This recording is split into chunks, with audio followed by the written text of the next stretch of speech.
Hey everyone, happy Saturday. I ended up working. It's my turn to work, so here I am. It's also my mother's birthday. I gotta go see her right after this video. My car is still not fully fixed. I still have a bad dashboard.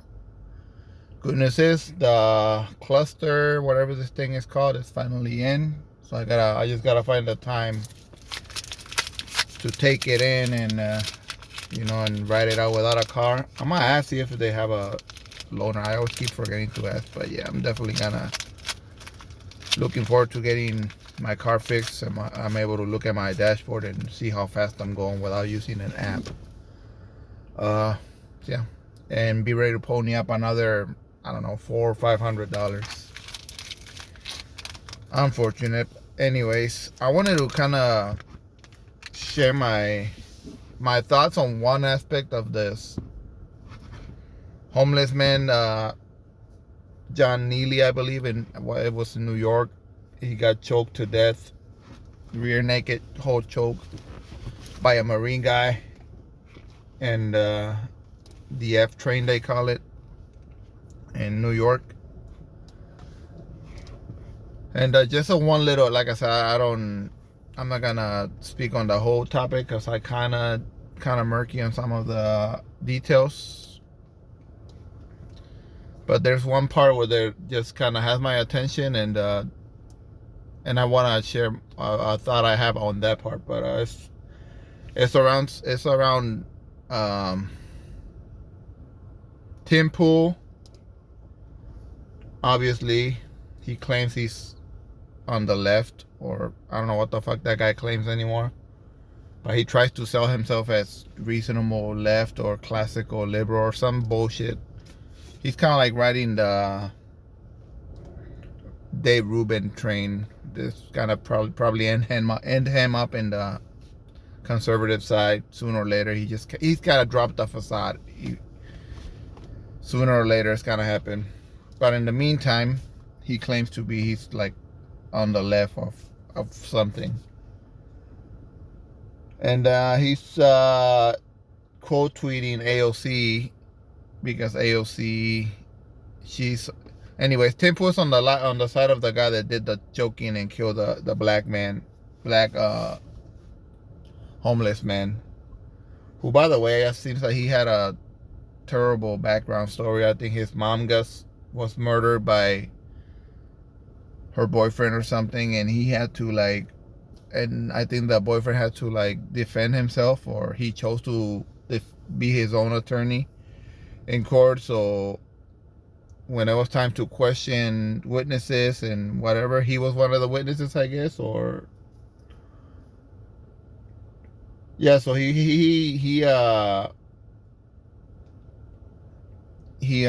what's the proper term for when you speak, on the witness stand or something? He did that. He was at court of his mother's murder trial, and so the murderer, he was defending himself with no lawyer, I guess, and so the murderer he had to speak to the murderer because the murderer, the one that was representing himself, the defendant, he he had the right to question him because he was on the witness stand, and apparently that was very traumatic for him. It was pretty fucked up the way this guy killed his mother. So I think a lot of people say that's kind of what got him in a downward spiral and mentally affected him a lot. And people that are defending the guy that killed him, people that are defending him, they're like pointing to his background record. I don't know. I haven't verified any of it, but they say that he was arrested like 40 other times, and he was like engaged in punching a woman or something in the train, I guess. And Tim Pool, to defend the other guy, he's like pulling up statistics of, I guess, homeless people or just random people pushing other people onto the train like it relates to this man at all. But anyways, because I heard Tim Pool debating this whole thing with the guy from the Surfs. What's his real name? I don't know. His show is the Surfs or something. Lance, I think, from the Surfs. Anyways, so he's on that side defending the Marine guy. I think he's a white guy, a Marine, retired Marine or something, that choked the homeless guy to death.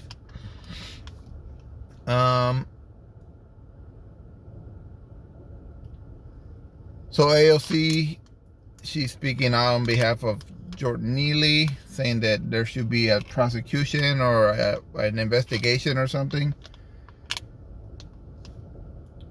They're saying that this guy, the people on the right saying that this guy was like screaming and everything, and like screaming at other people or something, like threatening other people.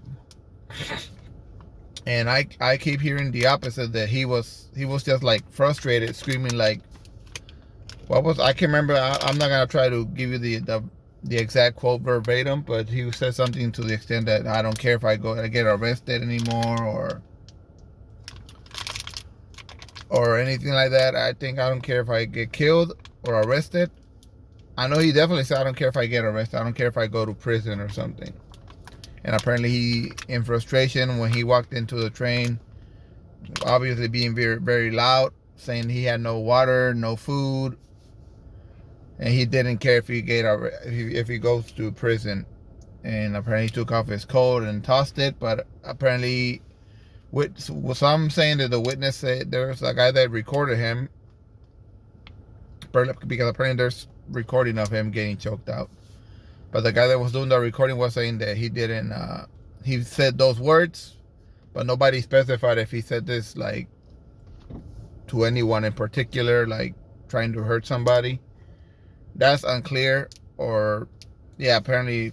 But the way Tim Pool is framing it, saying that he was like scaring other people, I don't know. I guess I'd be scared too if I see somebody act like that, but I wouldn't feel my life being in danger at that point. But Tim was making it sound like more than that, like he was frantically like trying to get somebody, and so this Marine guy jumped in and saved this other person.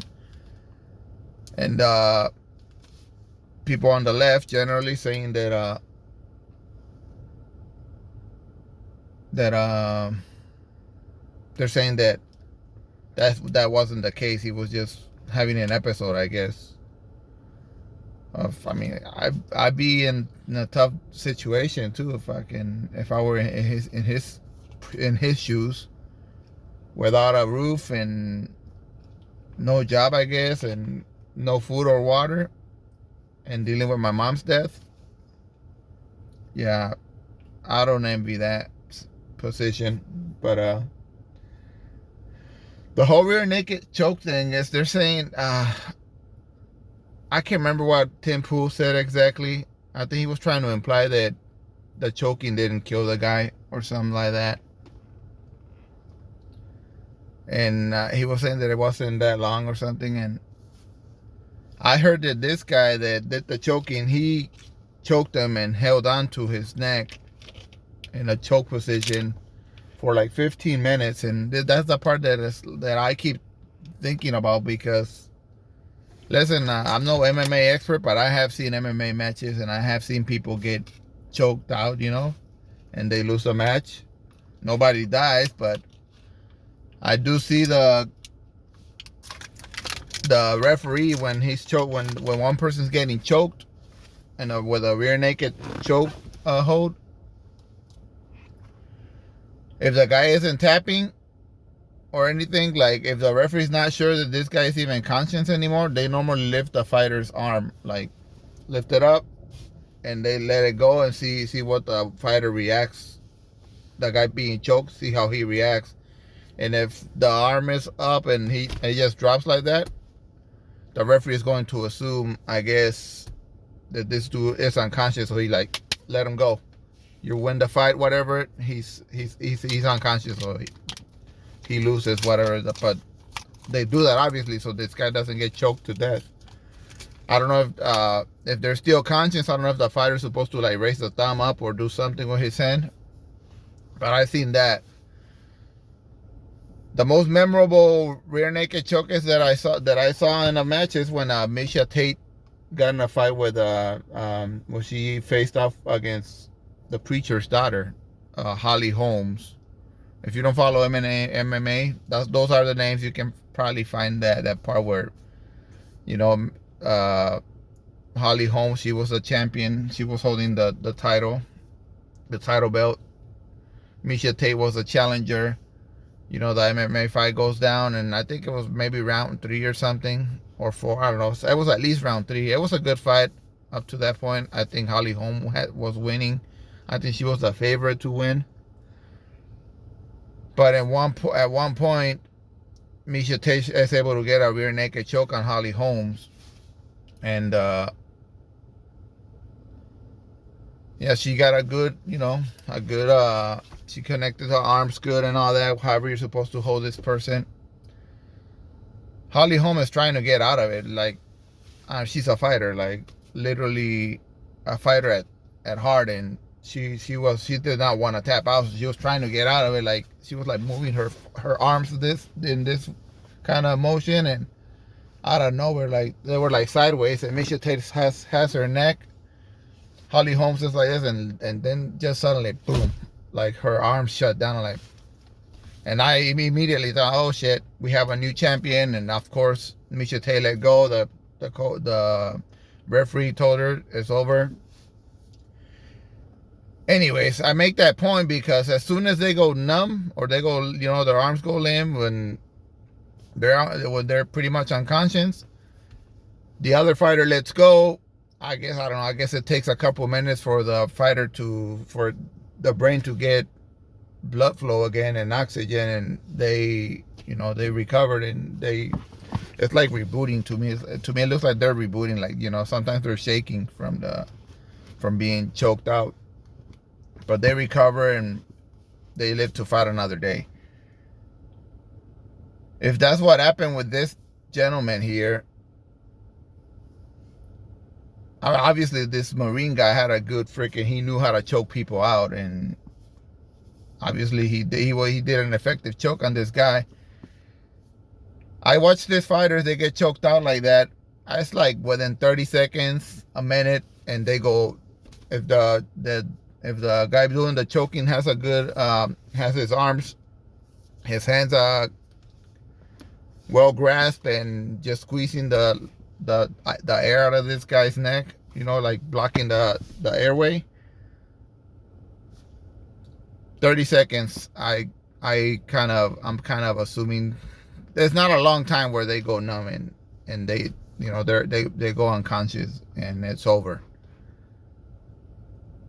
I'm imagining those fighters. What if they held on for 15 minutes? If, let's say, Misha Tate held on to Holly Holmes' neck for 15 minutes, I don't know. I think Holly Holm will be dead by now at that point. Or any fighter. I cannot imagine a fighter holding on to another fighter. I cannot imagine the referee like, okay, let's do the timing. Okay, it's been 15 minutes. You can let go now. Yeah, 15 minutes is a long time. You go unconscious within a minute or two. So then there's, 13 more minutes? And you still can't breathe, can't get air back into your lungs and oxygen onto your brain and all that. This Marine guy, if he did an effective chokehold on this homeless man, within no more than 2 minutes, man, I think he should have been able to tell. Somebody should have been able to tell you, okay, you can let him go. But he held on. He held on for 13 more minutes beyond that, and I don't know how I feel about, stopping somebody from doing something wrong, if this guy was even doing something wrong in the first place. I feel like you should be able to do something like legally to stop him. Choking him, maybe, sure, but I don't know, man. I'm not sure about it, and I don't know if it's a good way to go about it. But even if, let's say, yeah, I wouldn't say 15, you can hold on to them for 15 minutes. And I think that's definitely what killed this man. Assuming already weakened from not eating food, being dehydrated, I guess, partially. And then this guy chokes him out, which it was rude homicide. Like, yeah, that's what killed him. You choking this guy is what killed this homeless guy, Jordan Neely. And that's really the only part that I wanted to kind of get out of my chest, like, because I think Tim Pool was trying to make it sound like, nah, it was a regular chokehold, and he was like, oh, I watched an MMA experience or something, and that's why I'm bringing the MMA angle. Like, I never participated in an MMA fight, but I watched quite a few, and I seen people get choked out, and it's normally like right away. Either they tap or they go unconscious. And when they go unconscious, immediately you let this motherfucker go. You win. He's done. And if anything, I think that's what killed this guy. And it should definitely be investigated. Why the fuck are you holding on to this man for 15 minutes? You have to know he goes unconscious almost immediately. But anyways, that's it. I gotta go see my mother. Wish her a happy birthday. I wish this gets resolved, and just take off the mask, Tim Pool. You're not fooling anyone.